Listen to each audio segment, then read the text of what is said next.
गोवा आणि पर्यटन ही अशी एक गोष्ट आहे जी अनेकांना सुखावून सोडते. पर्यटन म्हणजे गोवा हे जणू समीकरण बनलंय. त्यात गोव्याचा पर्यटनाचा हंगाम सुरू आहे. त्यामुळं पर्यटक गोव्यातल्या बीचवर प्रचंड गर्दी करतायत. गोव्यातला हर्मल बीच देशी आणि विदेशी पर्यटकांनी अक्षरशः फुलून गेलाय. तिकडे पर्यटन संबंधित व्यावसायिक ख्रिसमस आणि नवीन वर्षाच्या स्वागतासाठी जोरदार तयारीला लागले आहेत. यात परप्रांतीय भिकारी महिला आणि पुरुषांची संख्या वाढली आहे.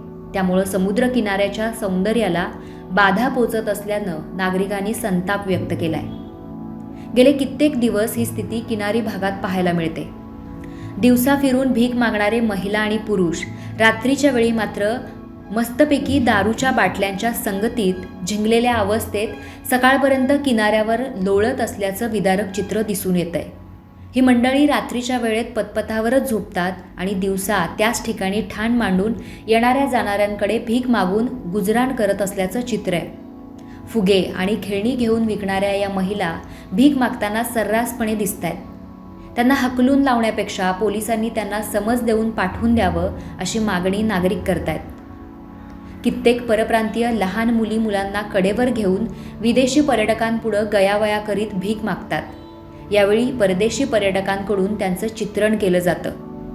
ही मंडळी सोशल मीडियावर असे व्हिडिओ व्हायरल करत आहेत. त्यामुळं पर्यटन स्थळाचं नाव बदनाम करत असल्याचं स्थानिक नागरिकांचं म्हणणं आहे.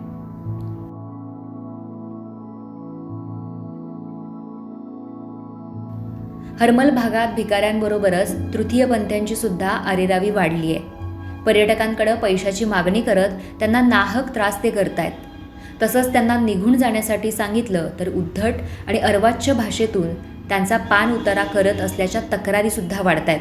त्यामुळं पोलिसांकडून त्यांचा बंदोबस्त करण्याची मागणी होतीये. किनारी भागात वास्तव्यास असलेल्या भिकाऱ्यांमुळं पर्यटकांना भयंकर मानसिक त्रास होतोय. भिकारी मंडळी रस्त्यावरच राहत असल्यामुळं अपघाताची सुद्धा शक्यता वाढतीये. पंचायत समितीनं गावाच्या सर्वांगीण विकासासाठी प्रयत्नशील राहून अशा गैरप्रकारांना थारा देऊ नये, तसंच पोलिसांच्या मदतीनं भिकारीमुक्त पर्यटन स्थळ करण्याची मागणी होतीये. गोव्यात अशा लोकांची संख्या वाढल्यामुळं पर्यटन स्थळांना मात्र गालबोट लागतंय.